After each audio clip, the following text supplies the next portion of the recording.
Kaya we need to realign our hearts sa puso ng Panginoon. Kaya nga, ito yung tema din na dadalhin natin for this month of April.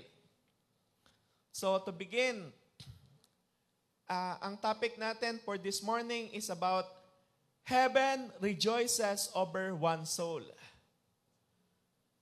Ano ang nasa puso ng Panginoon? Iba ang nasa puso ng Panginoon sa puso ng maraming mga tao. In this world, we live in a world that we live, yung more is better. Dito ang pinag-uusapan sa mundo. Pag marami, yun yung pinakamainam. Pag maraming followers, it seems parang importante ka. Kapag nakakagather ka ng crowd, para bang successful ang dating mo. The higher the number, parang lalong sineselebrate ng mundo. Pero, tingnan natin, paano ang nasa puso ng ating Panginoon? When we look at heaven, we discover something surprising. Ano ang nasa puso ng Diyos o ng kalangitan sa mga bagay na ito? Heaven celebrates differently. Luke 15 verse 7, tingnan natin. Sabi ng salita ng Panginoon, I tell you that in the same way, there will be more rejoicing in heaven over one sinner who repents than over 99 righteous persons who do not need to repent. Tingnan natin sinasabi, napansin niyo po ba, sabi ng Bible, there will be more rejoicing in heaven over one. Iisa ang siyang pinatutuunan ng pansin. Ano yung iisa na yon? Yung isa na nanunumbalik sa Diyos. Ito yung celebration na meron sa kalangitan. Mahalaga sa atin karaniwan yung marami. Pero alam nyo, ang tingin ng Panginoon, mahalaga ang bawat isa sa atin. Amen. Amen. No left behind. Gusto ng Diyos, pahalagahan, hindi lang yung marami, kundi individual sa buhay ng bawat isa sa atin ay gusto niyang maipakita kung gaano niya tayo pinapahalagahan. Dito makikita natin, heaven rejoices over one. Not because that one is special. Hindi naman sinabi ng Bible na yung sinner na yun kasi napaka-special niya. Hindi ganon. Yung sinner kasi na yun kasi napaka-unique niya. Meron siya mga important traits. Hindi sinasabi ng Bible yon. Ang gustong ibigyan din dito ng Bible is ganito. Every single soul, no matter who they are, holds great yung isa na yon, pasaway pa. Di ba? Pagka tayo, paano yun, pastor? Pagka ako'y pasaway na. Alam nyo, gusto pa rin tayong dito sa message ngayon, gustong ipakita sa atin ng Panginoon, ng Bible, na gustong pahalagahan ng Diyos kahit na ang isang tao ay parang tila baga nagiging pasaway na. This tells us something powerful about the heart of God, the heart of heaven. Karaniwan na-overlook ito ng iba, pero yung kalangitan, ang Diyos, hindi. Minsan parang ang tingin natin, maliit lang ito. Hindi ito ganong mahalaga, pero makikita natin dito ngayon kung paano ito pinapahalagahan ng Panginoon. Ngayon, we will discover that no life is insignificant to God. Walang buhay na hindi mahalaga sa harap ng Panginoon. At even the person na kung saan ay nagiging pasaway na, pero kapag nanumbalik sa Panginoon, dito makikita natin sa message na sineselebrate ito sa kalangitan. dito makikita natin na yung ang Diyos, ang kalangitan, meron palang big event sa kalangitan kapag ang isang tao ay nanunumbalik sa Panginoon. Hindi dito pinag-uusapan, meron bang celebration sa langit? Meron bang party sa langit? Hindi pinag-uusapan yon kasi totoo, may party, may celebration sa langit. At ang celebration ng langit ay yung kapag merong nanumbalik sa Panginoon, merong lumapit, nagsisi ng kanyang kasalanan, bumabalik sa Panginoon. Ito yung nire-reveal ng message natin. Overview ng message natin, the heartbeat of heaven. At nawa sa buhay ng bawat isa sa atin bilang simbahan, sa kabuuan ng JRM Binangonan ay we should carry the same concern, the same celebration na sineselebrate sa langit, the same heart na meron ang langit. Nawa, ganoon din meron ang puso ng ating simbahan ng bawat isa sa atin. So, ilang mahalagang bagay, pagtutuunan natin ng pansin, 4 na mahalagang bagay. Number 1, basahin po natin sabay-sabay, 1, 2, 3. God values each of us very highly. Dito ipinakikita ng salita ng Panginoon kung gaano gusto ng Diyos na sabihin, ipakita, ipahayag na ang bawat isa sa atin ay lubos na pinapahalagahan ng Panginoon. In Luke 15 verses 1 to 7, Jesus tells the story of the lost sheep. Alam natin ang istorya. Merong isang shepherd, nag-aalaga ng tupa.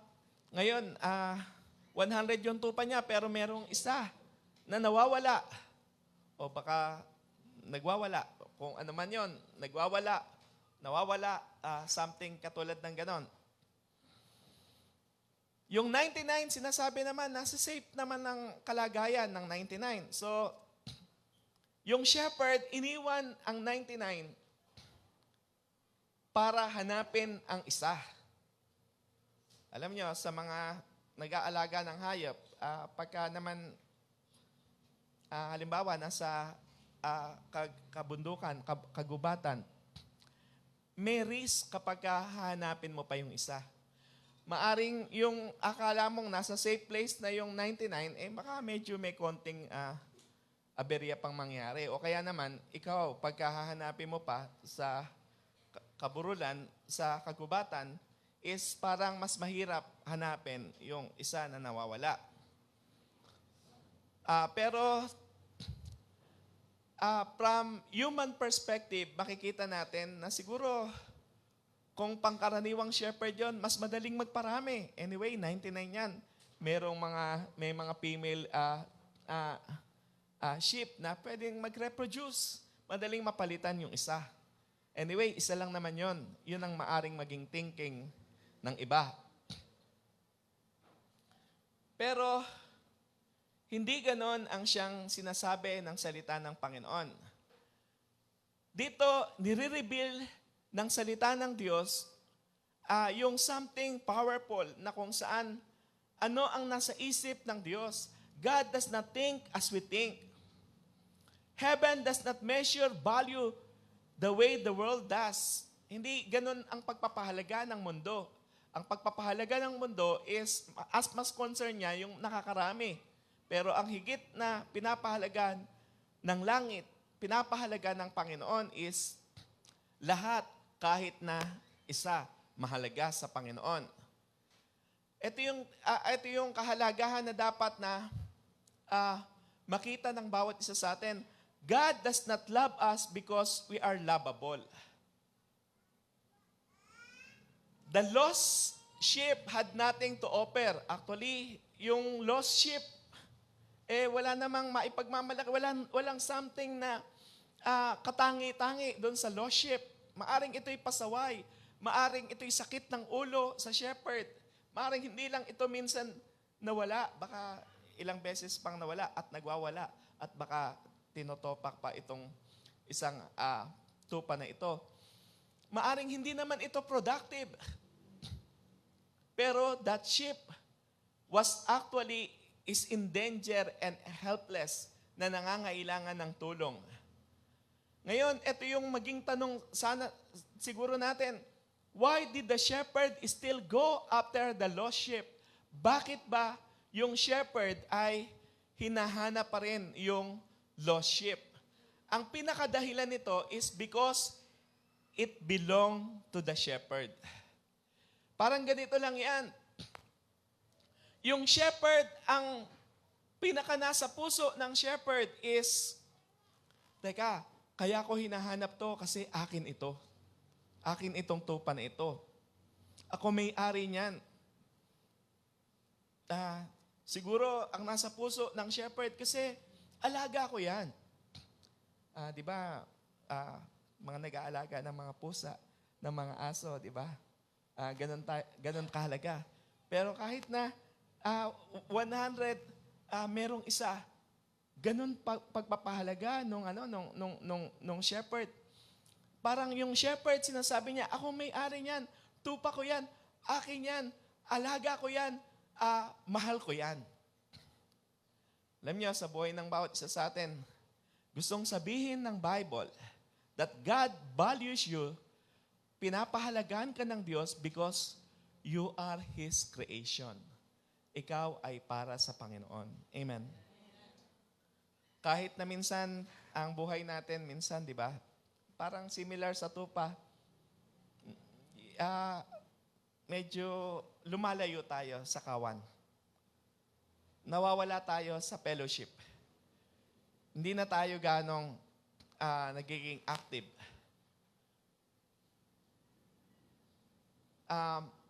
Parang wala, halimbawa lang, no? Iisipin natin, maliit lang naman ang ambag ko sa gawain ng Panginoon. Ako lang naman ay ganito ang ginagawa ko lang sa gawain ng Panginoon. Hindi iyon ang siyang pinag-uusapan. Hindi dahil hindi ka talented, hindi ka worker, hindi malaki ang iyong binibigay sa gawain ng Panginoon, hindi yun ang pinag-uusapan. Hindi dahil sa hindi ka mabait, hindi ka matulungin, hindi ka active sa gawain, hindi yun ang pinag-uusapan. Ang pinag-uusapan is pinapahalagahan pa rin tayo ng Panginoon kahit na gaano ang maging tingin sa atin ng ibang tao. Pero ang tingin ng Diyos sa atin, you are precious in His sight. Amen. Tingnan natin, gaano ba kahalaga sa Panginoon ang kaluluwa natin? Bakit gustong-gusto niya tayong patuloy na dalhin sa kanyang kawan? Kasi, sa totoo, our souls has eternal worth. Tingnan ninyo, no? You can have everything in this world. Money, success, fame. Pero, if you lose your soul, you have lost everything.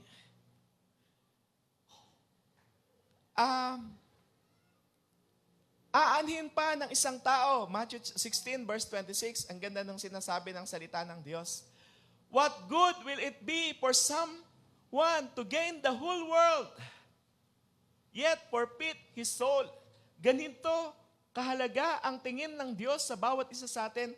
Kasi hindi maikukumpara kahit na isa sa atin, makamtan niya ang kayamanan ng mundong ito.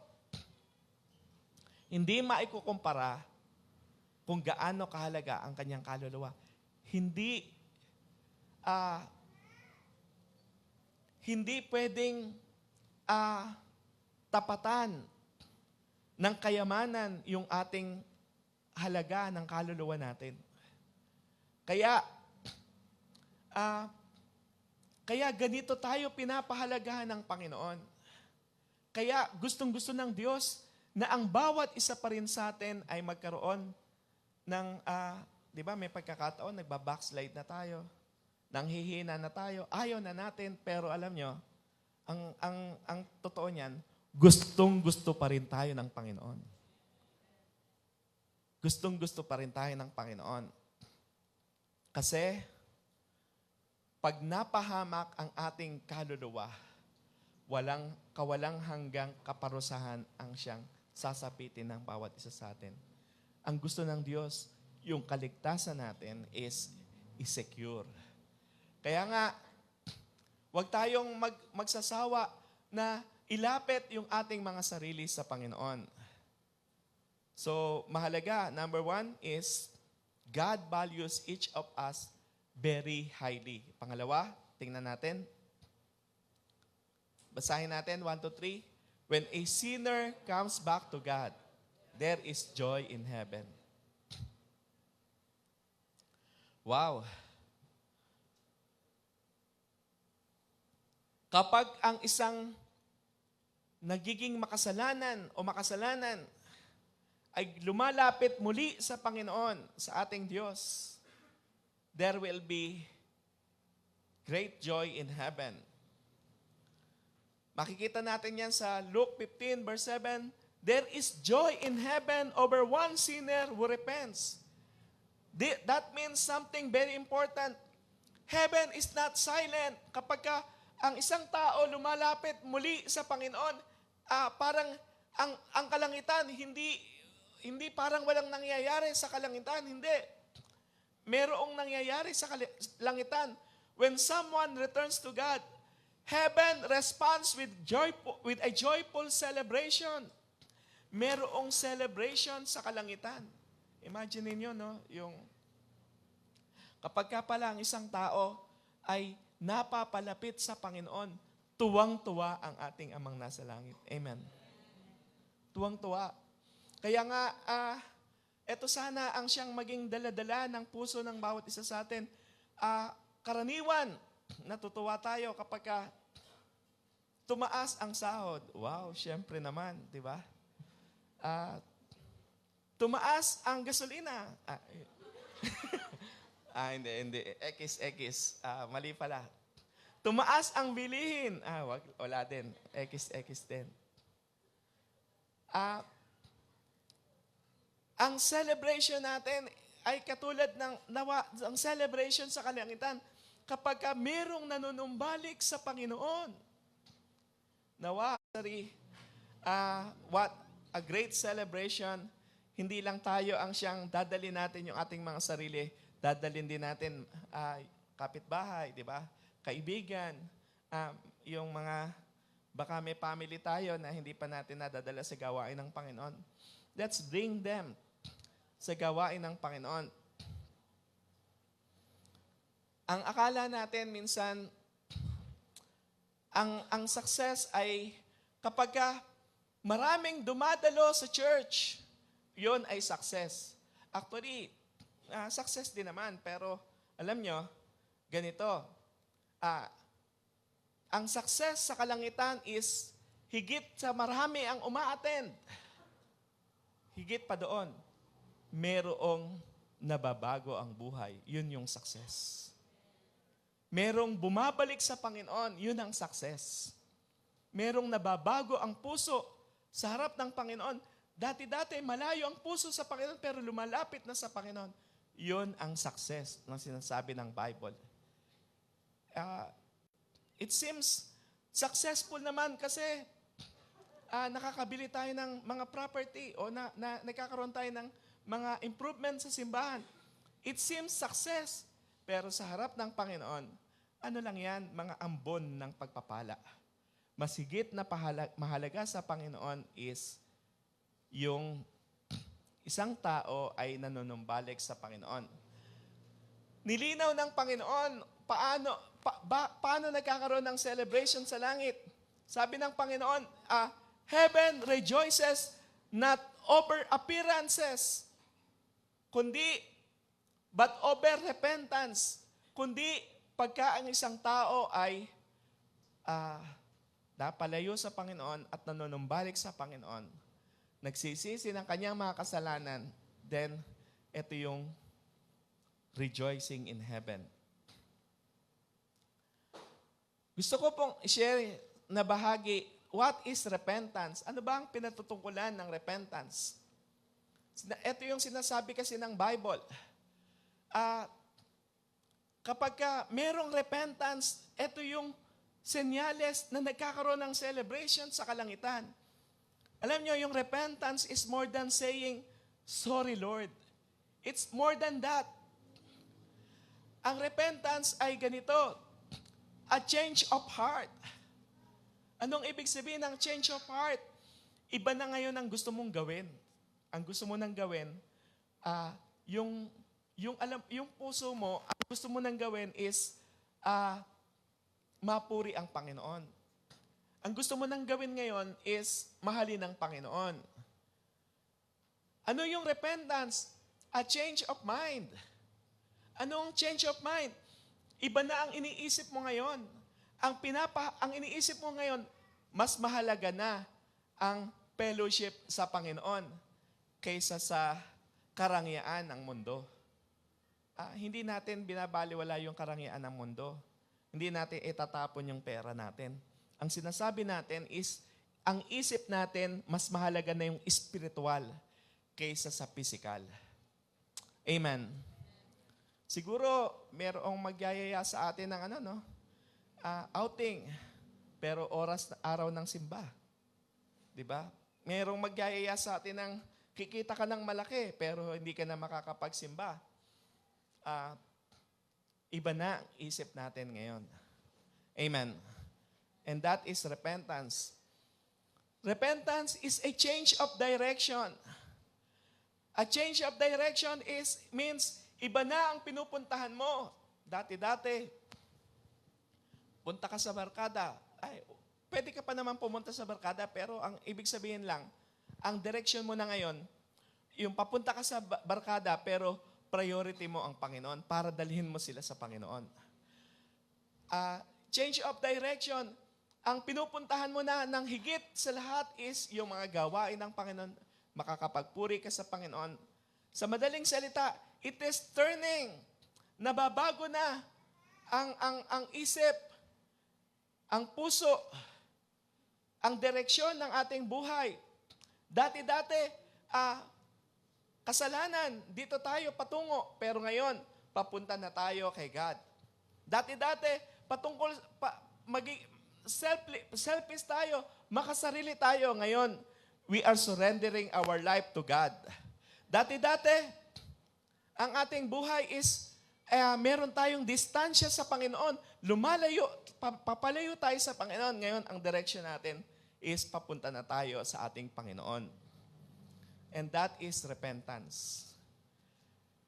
Yung repentance ay ganito. Sa madaling salita, summary ng repentance, ang summary ng repentance, dati-dati kasi, ang direction natin papalayo sa Panginoon. Ngayon, ang direction natin is papunta tayo sa Panginoon. Paano tayo papunta sa Panginoon? Uma-attend tayo ng gawain. Nagpe-pray tayo. Nagbabasa tayo ng Bible. Nakikipag-fellowship tayo sa mga kapatiran. Inuuna natin ang Panginoon, and that is new direction, papunta na tayo sa Panginoon.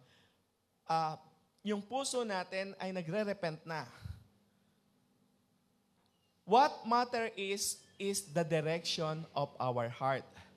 Tingnan natin, paano kapag Pastor, aayusin ko muna yung aking sarili bago ako lumapit sa Panginoon. Alam nyo, ito yung katotohanan, hindi mo kayang ayusin ang iyong sarili. Ang Diyos ang siyang nag-create sa atin, siya lamang habang lumalapit tayo sa Panginoon. Makasalanan, marumi, hindi maayos, pero lumalapit tayo sa Panginoon. Habang lumalapit tayo sa Panginoon, siya ang mag-aayos sa buhay ng bawat isa sa atin.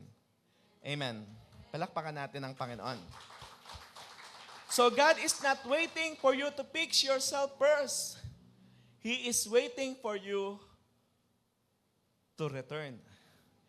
Inaantay tayo ng Panginoon na manumbalik sa Kanya. Sometimes,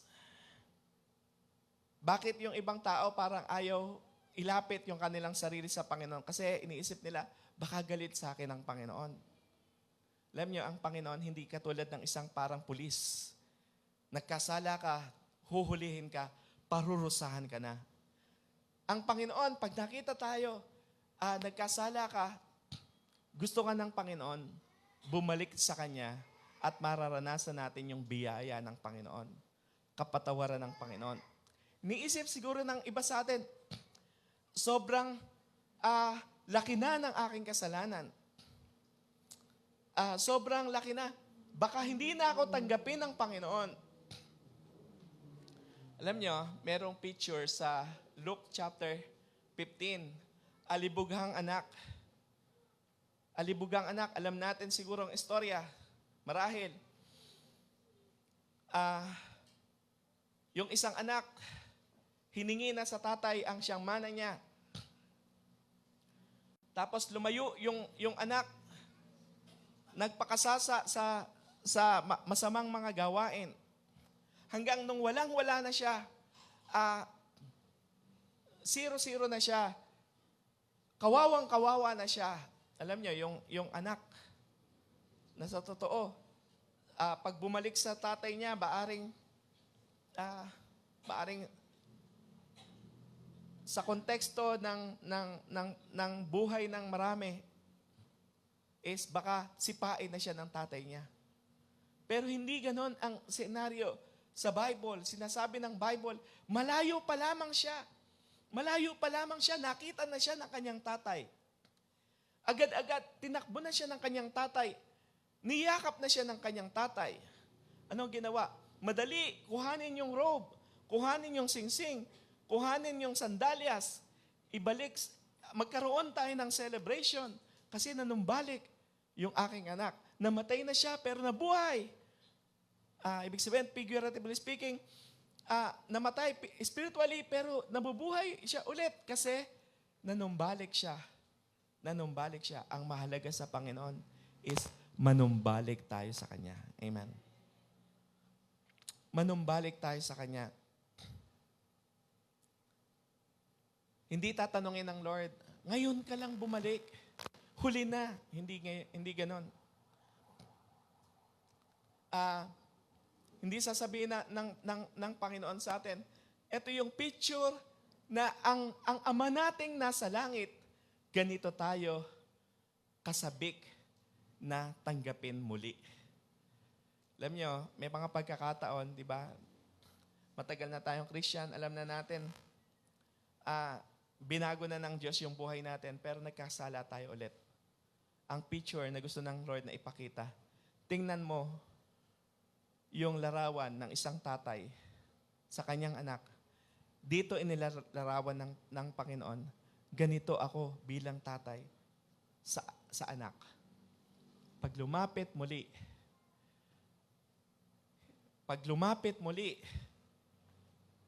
hindi lang patatawarin, kundi ibabalik yung mga nawala.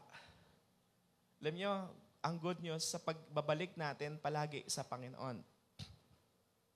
May mga ninakaw ang kaaway, ninakaw ang pagpapala, ninakaw yung joy, ninakaw yung something na parang kawalan na ng direksyon, pero ibabalik ito muli sa atin ng Panginoon. Amen. Ang pinaka-kaawa-awa na nabubuhay sa ibabaw ng lupa is yung tao na inilalayo niya ang kanyang sarili sa Panginoon. Let us just come back to God.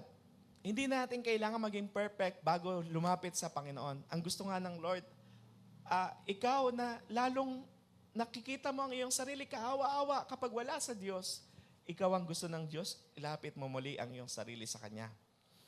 Pangatlo, tingnan natin. Basahin, 1, 2, 3. We must align our hearts with heaven's joy.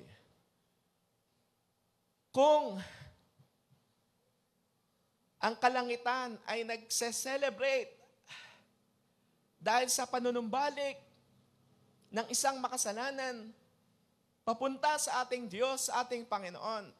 Ngayon, ang tanong ay ganito, po magdala patuloy ng mga tao, lalaki at babae, sa iyong paanan na manunumbalik sa iyo upang palagi makikihati kami sa kasayahan ng puso mo, Panginoon. Kasi ganito, sa mamalayan, baka mamaya, ang success natin na tinitingnan yung event ng simbahan, hindi na yung ang tao dapat ay inilalapit patuloy sa Panginoon. Amen. Amen. Ang dami ng attendees today. Successful ang event. Nawa ang katuwaan ng puso natin may mga nadala sa paanan ng Panginoon. Alam niyo, nung family camp, madami din sa atin dito sa church ang umattend ng family camp sa Amadeo, Cavite. Before family camp, nag-meeting yung mga kapastoran at wala pa silang na-assign na magtuturo para sa salvation seminar doon sa camp. Kasama ako sa meeting. Online lang yung meeting namin. Hindi ko sinasuggest yung sarili ko na sige ako na lang po ibala i-assign para mag-share doon sa salvation. Kasi tatlong session yon. Pero nasa puso ko, ang prayer ko, Lord, ibigay mo sa akin yung assignment na yon. Ibigay mo sa akin yung assignment na yon. Alam nyo, somehow merong heart cry yung puso ko na, Lord, ibigay mo sa akin. Papahalagaan ko po yon, Lord. Bibigay ko yung best ko para mailapit yung mga tao na makakilala sa iyo, Panginoon. Alam nyo, Monday, Tuesday kasi yung camp. Monday night, napakahuli naman magbigay ng assignment, no? Nag-message sa akin ang nag-a-assign para sa seminar ng first time guest. Pastor, pwede po ba kayong magtuturo sa second day? Natuwa ako. Tinanggap ko agad yung assignment. Kasi iniisip ko, pagkakataon, ang sarap-sarap ng feeling na merong kang nailalapit sa paanan ng Panginoon na merong maliligtas. Amen. At sa sobrang sayo ko, pagkatapos nagbigay ako ng message na second day ng camp, tamang-tama, yung third speaker hindi package deal. Kasama na po yung mga worker natin. Salvation, tapos may small groupings pa. Tinutukan natin na ang mga tao ay mailapit sa Panginoon. Pwedeng palakpakan natin ang Panginoon. When we stop rejoicing over one soul, something is wrong. Not outside, but inside of us. Nawa ang puso pa rin natin, uhaw pa rin tayo na ang mga tao, nawa yung kapitbahay, kahit sino sa mga paligid natin, gusto pa rin nating mailapit sa Panginoon. Pag hindi na ganon, parang tilabagan ng lalamig na pala yung puso natin. Komportable na masyado, wala nang burden sa loss. Pero ito yung heartbeat of heaven. Gusto ng Diyos, yung kaluluwa makakilala sa Panginoon. If we no longer rejoice when someone gets saved, it may be because we are no longer see souls the way God sees them. Ang nakikita ng Panginoon ay iba na yung nakikita natin. Ang tingin natin ay hindi katulad ng pagtingin ng Panginoon. Ngayon gusto kong i-realign natin yung puso natin sa Panginoon patungkol dito. We must choose to realign our hearts with God. Paano? Alam niyo, para ma-realign natin ulit yung puso natin sa puso ng Panginoon patungkol sa kaluluwa. Kasi una natin gawin, pray for souls regularly. Magpe-pray tayo ng, Lord, baka pwede natin mention yung mga mahal natin sa buhay, yung kilala nating mga hindi pa nakakakilala sa Panginoon, specific names, ipag-pray natin, Lord, gusto ko po makakilala siya sa Panginoon. Makakilala siya sa iyo. And then, celebrate every life change. Nawa, pag may nakikita tayo na nagiging bahagi ulit ng gawain natin, alam nyo, ang sarap na makiselebrate tayo. God is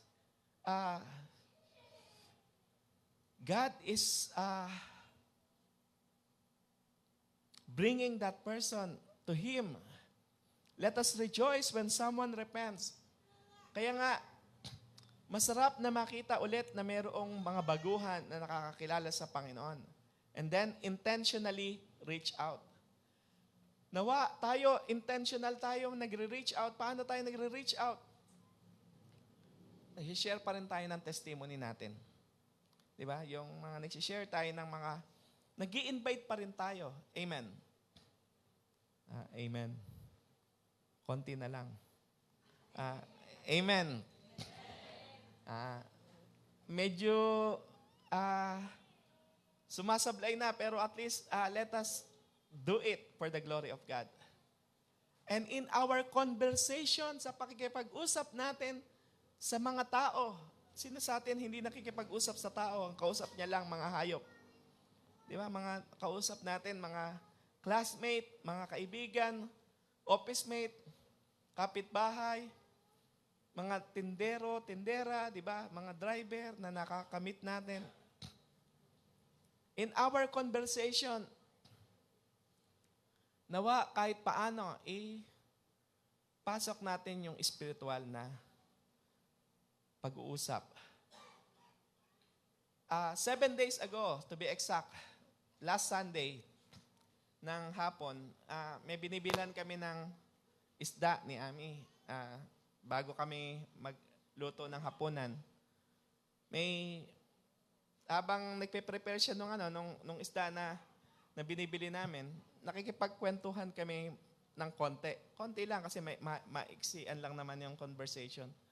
Pero nung last Sunday is, I make it a point na magkaroon kami ng spiritual sharing nung pagkakataon na yon. Spiritual na yung sharing namin. Nakakatuwa. Nagsishare na ako ng kabutihan ng Panginoon, na ang Panginoon ay He is no respecter of person. Hanggang sa, hindi ko pa siya in-invite sa church, nakakatuwa. Sabi nung tindera na kinakausap namin ni Ami, pwede po ba ako umattend sa inyo? Shinare ko kung kailan ang services natin at available daw siya sa hapon at maaring maka-attend daw siya sa hapon. Kasi siya mismo nag-i-invite na ng kanyang sarili. Maari po ba kaming umattend? Kailangan ay i-realign natin yung ating mga puso sa puso ng Panginoon. Amen. Alignment means what makes heaven rejoice. Kung anong celebration na meron sa langit, nawa, yun din ang celebration na meron tayo.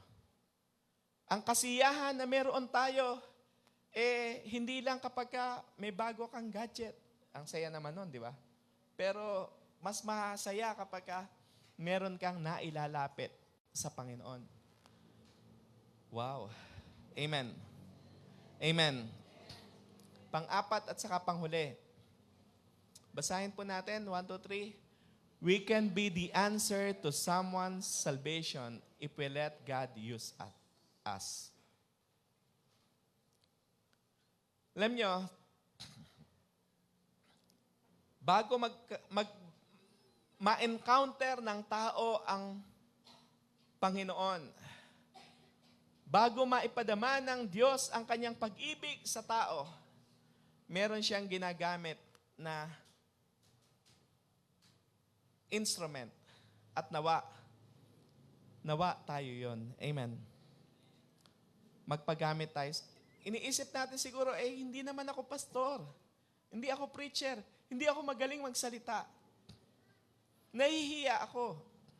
Alam niyo, yung lahat ng mga gano'n na, ano tawag dito, yung mga excuses, naging excuse na rin ng maraming mga Christians yun.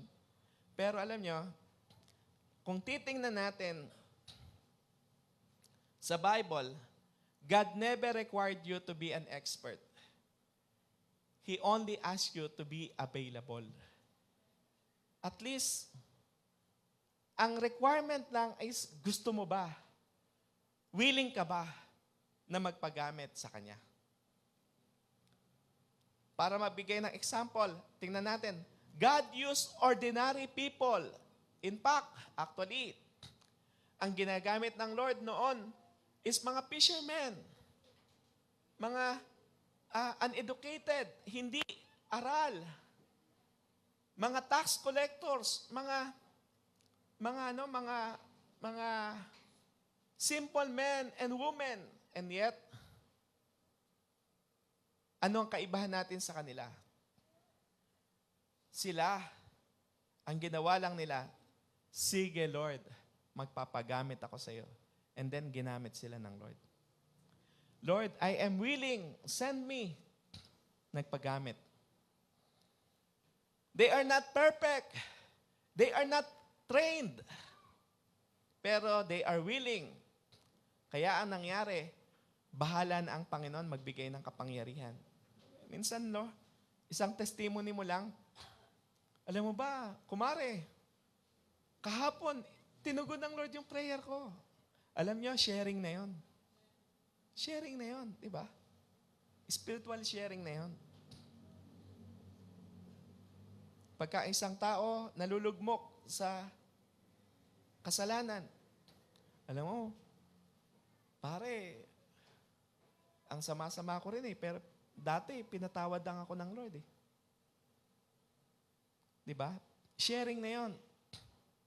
Ngayon ganito, how can God use you? Paano ba tayo gagamitin ng Lord? Una, have a heart that is willing. Nawa, tayo ay mga willing. Amen. Amen. Dapat payag tayo. Magpagamit tayo. Availability is more important than ability. Ang ginagamit ng Panginoon ay yung mga nagsasay yes to Him. Pangalawa, bear a burden for those who are not saved. Magkaroon tayo ng kabigatan na siya hindi pa ligtas. Nawa, makakilala siya sa Panginoon. Let us bear a burden. Kapag may burden tayo, nakikare tayo. Pag may burden tayo, ay gumagawa tayo ng paraan para mag-approach sa tao. And then, share a simple testimony with the people you are reaching. Ang sharing natin is your testimony sa Panginoon. Ano ang buhay mo nung hindi ka pa kumikilala sa Panginoon? Ano ang buhay mo nung nasa mo na ang pagpapatawad ng Diyos? At ano ang buhay mo ngayon? So, binibigyan tayo ng Lord ng mga divine assignment. Ngayon,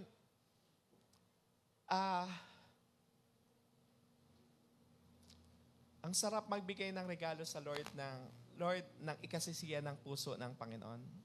Ang regalo natin sa Lord is kaluluwa. This coming anniversary, lalo na, let us bring at least one person sa kaharian ng Panginoon. Ngayon, ang challenge is, who is your one? Sino ang iyong isa? Natin sa Panginoon, ibig sabihin, mga 10 lang mailapit natin sa Panginoon sa first service. Sa second service, may 10 din. Sa third service, meron din silang 10 na mailalapit sa Panginoon. Yung celebration sa langit ay malaki. Who in your life is far from God? Sino ba yung sa tingin mo na parang kailangan mong ilapit sa Panginoon? And who can you pray for, reach out to, at i-invite natin? Tayo ang nakakakilala sa kanila. Maaring yung kakilala ni Brother June. Of course, hindi ko kakilala. kakilala ni She, wala akong connection sa kanila, pero at least, sino yung mga tao na nakaka-connect sa atin? Ang sarap po na damahin kung ano yung nasa puso ng Panginoon. Ang nasa puso ng Panginoon, kung tayo ay tila baga parang lumalayo na sa Panginoon, ang nasa puso ng Panginoon, before tayo magdala ng tao sa Kanya, ang nasa puso ng Panginoon, baka merong tila baga parang lumalayo na sa akin, sa Panginoon. Gusto nang sabihin, parang kung ang Panginoon ay nagsasalita, parang gusto sabihin ng Lord, kung meron mang lumalayo na sa akin, ang nasa puso ko is ang pinakagustong gusto ko, yung siya na lumalayo na sa akin. Kahit na naging pasaway, kahit na ilang beses niya nang nagawa ito sa akin, kahit na tila baga parang ang tingin niya sa sarili niya, paulit-ulit na lamang ito. Pero ang nasa puso ng Panginoon is, anak, ilapit mo muli ang iyong buhay sa akin. At ikaw ay aking patatawarin. At ikaw ay aking lilinisin. At ako ay magsasaya sa muli mong pagbabalik loob sa akin.